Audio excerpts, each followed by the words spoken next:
एक घने जंगल में एक शेर एक गुफा में रहता था। हर रोज वह शिकार करने के लिए जंगल में जाता और वापस गुफा में आकर आराम किया करता था।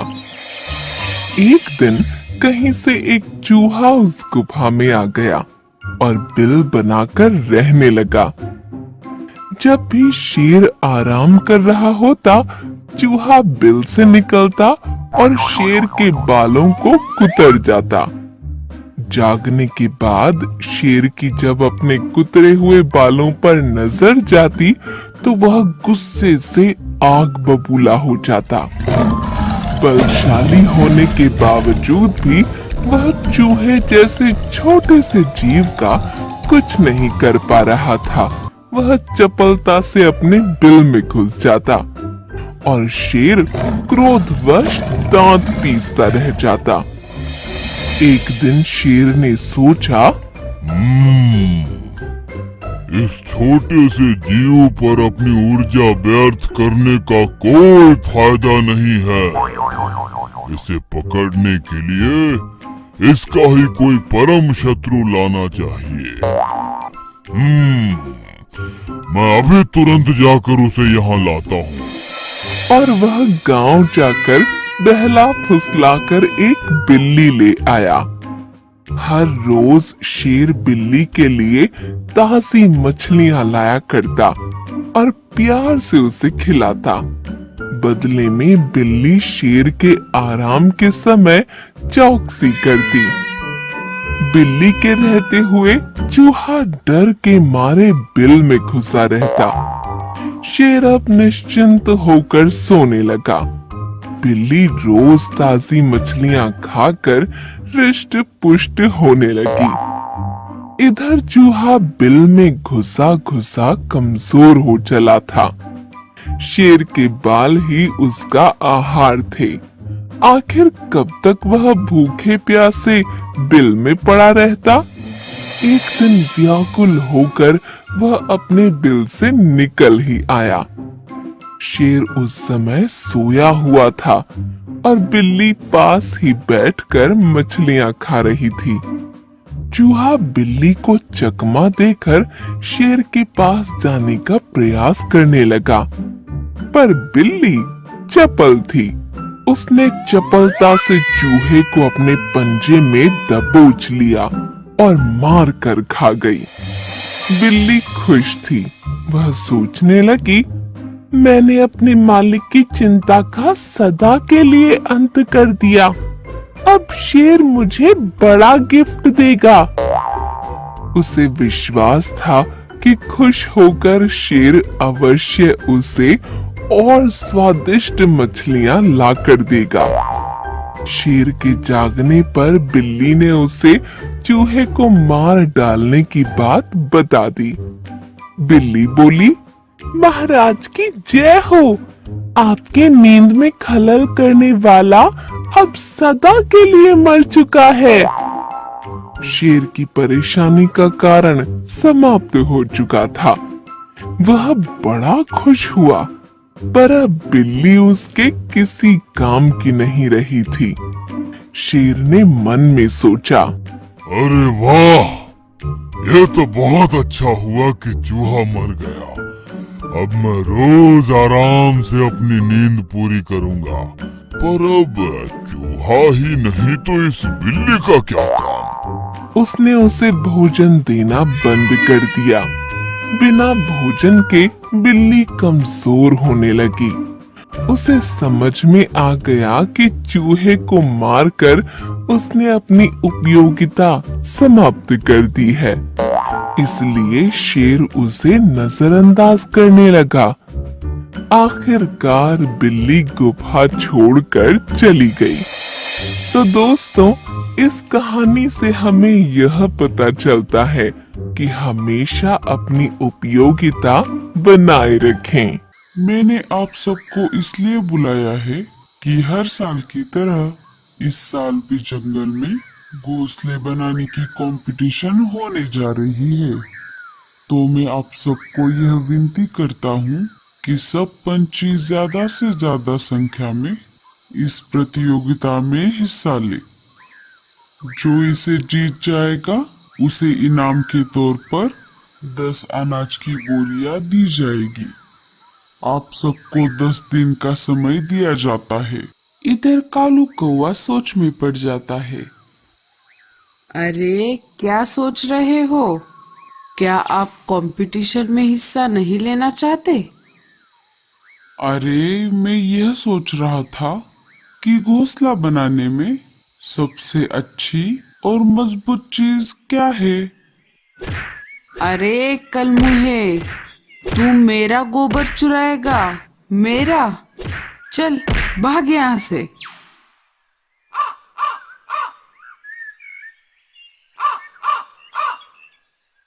अरे मीनू मौसी, क्या हुआ? क्या बात है?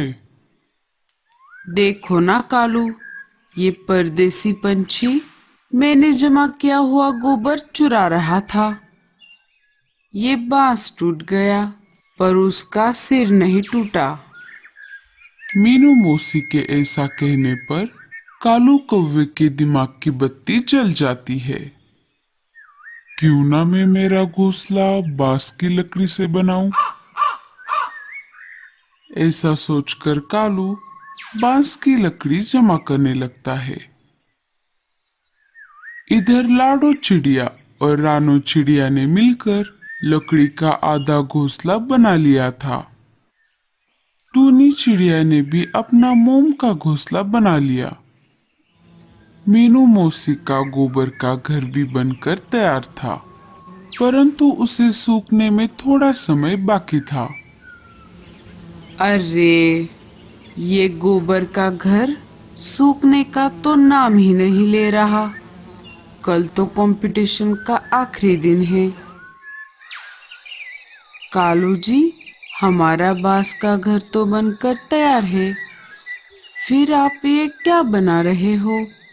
अरे कुछ नहीं, थोड़ी बांस की लकड़ियां बच गई थी, इसलिए मैं जरूरत में काम आने वाली एक चीज बना रहा हूँ। दूसरे दिन राजा जी विजेता चुनने के लिए जंगल में आ गए और एक एक करके घरों की जांच करने लगे। टूनी, तुमने तो बहुत अच्छा घर बनाया है, लेकिन जब गर्मी का मौसम आएगा तो ये पिघल जाएगा, इसीलिए मैं तुम्हें विजेता घोषित नहीं कर सकता। राजा जी वहां से निकलकर अब मीनू मौसी के घोंसले के पास आ जाते हैं। अरे वाह मीनू मौसी, आपका घर तो बहुत अच्छा दिख रहा है। आपने इसमें कलाकारी भी बहुत अच्छे से की है, लेकिन जब बारिश का मौसम आएगा तो ये बारिश के साथ साथ बह जाएगा, इसीलिए मैं आपको भी विजेता घोषित नहीं कर सकता। अरे ये बात मेरे दिमाग में कैसे नहीं आई? राजा जी वहां से निकलकर कालू कौवे के बांस के घर के पास आ जाते हैं। कालू, तुमने घर तो बनाया है, लेकिन ये दिखने में इतना सुंदर नहीं है। अगर तुम इसे रंग कर अच्छा बना देते तो बात कुछ और थी, इसीलिए मैं तुम्हें भी विजेता नहीं बना सकता। ऐसा कहकर राजा जी वहां से निकल जाते हैं। अजी, ये क्या हो गया? हमने इतनी मेहनत से ये घर बनाया था, परंतु इसका कोई फायदा नहीं हुआ। अरे भगवान, जाने दो। कंपटीशन के बहाने हमने हमारा नया घर बना दिया और ये हमारे काम भी तो आएगा। राजा जी वहां से निकलकर लाडो और रानू ने मिलकर बनाए हुए लकड़ी के घर के पास आ जाते हैं। राजा जी को उन दोनों का लकड़ी का घर पसंद आ जाता है और वो उन दोनों को इनाम दे देते हैं। सब अपने अपने घरों में बैठे हुए थे। बहुत ज्यादा धूप पड़ने की वजह से टूनी चिड़िया का घर पिघल जाता है।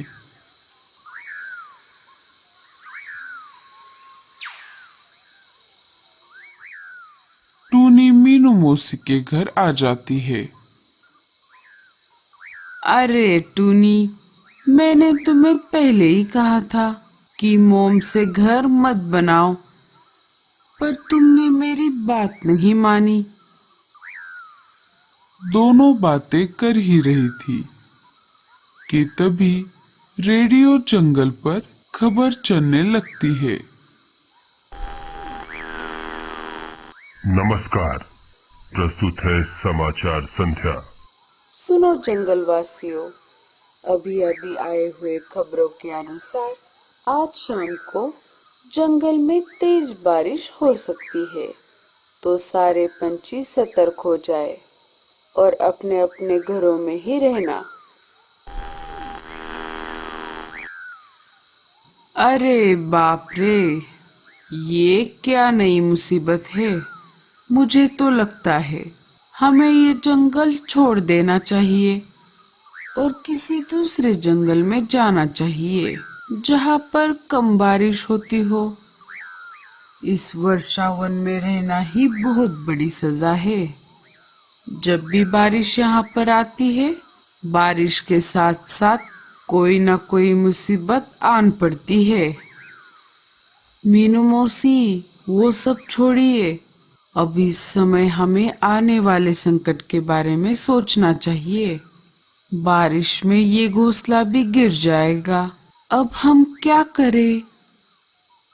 अब जो कुछ करना है बारिश ही करेगी, और बचा कुचा वो तूफान भी है साथ में। थोड़ी ही देर में आसमान में घने काले बादल छा गए। पूरे जंगल में हड़बड़ी मच जाती है। सारे पंछी बारिश से बचने का इंतजाम करने लगे।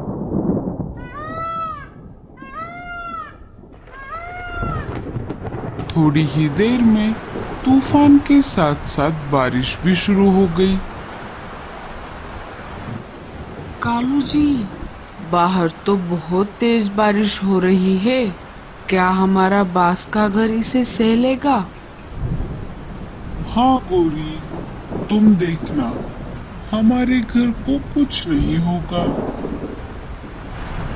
पूरे जंगल में तेजी से पानी बढ़ने लगा। सारे पंछी डरे हुए अपने अपने घोंसले में बैठे हुए थे। अरे मीनू मौसी, जल्दी चलिए, वरना हम बाढ़ के पानी में बह जाएंगे। अरे कुछ नहीं होगा, बस तुम चुप रहो। बारिश का पानी बाढ़ में बदल गया। एक एक करके पंछियों के घोंसले पानी में डूबने लगे। सारे मिलकर एक बड़े पेड़ के डाली पर जमा हो गए। इधर कालू कौवे का बांस का घर बाढ़ के पानी के ऊपर तैरने लगा। सब पंछी ये देखकर चौंक गए। आखिर में मीनू मौसी का घोंसला भी तेज बारिश के कारण पानी में बह गया। दोनों बाढ़ की पानी में बहने लगी। बचाओ! अरे हमें कोई बचाओ! बचाओ! अरे हमें कोई बचाओ! अरे ये क्या? मीनू मौसी और टूनी चिड़िया खतरे में है। गोरी, तुम यही रुको, मैं उन दोनों को बचाता हूँ। अजी, हम यहाँ पर सुरक्षित हैं। अगर आप बाहर जाओगे तो पानी में डूब जाओगे। गोरी, हमारे साथी पंछियों को बचाना हमारा फर्ज है। ऐसा कहकर कालू बांस की बनी हुई नाव लेकर उन दोनों की तरफ जाने लगता है।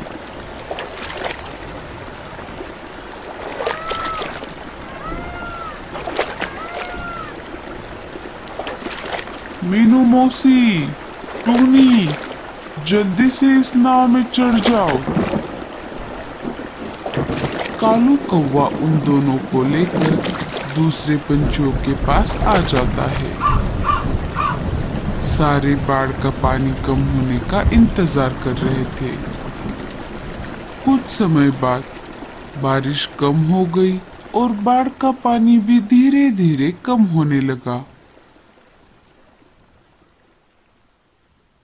राजा जी पंछियों का हालचाल देखने के लिए वहां पर आ जाते हैं। मीनू मौसी राजा जी को सारी घटी हुई घटना बता देती है। मुझे माफ कर दो कालू, मैंने तुम्हारा घोंसला मजबूत होते हुए भी तुम्हें विजेता घोषित नहीं किया। आज हम सबको पता चल गया कि घोंसला दिखने में नहीं बल्कि मजबूत होना चाहिए। कालू, क्या तुम हम सबको अपनी बांस की नाव में बिठाकर जंगल की सैर कराओगे? हाँ हाँ राजा जी, क्यों नहीं।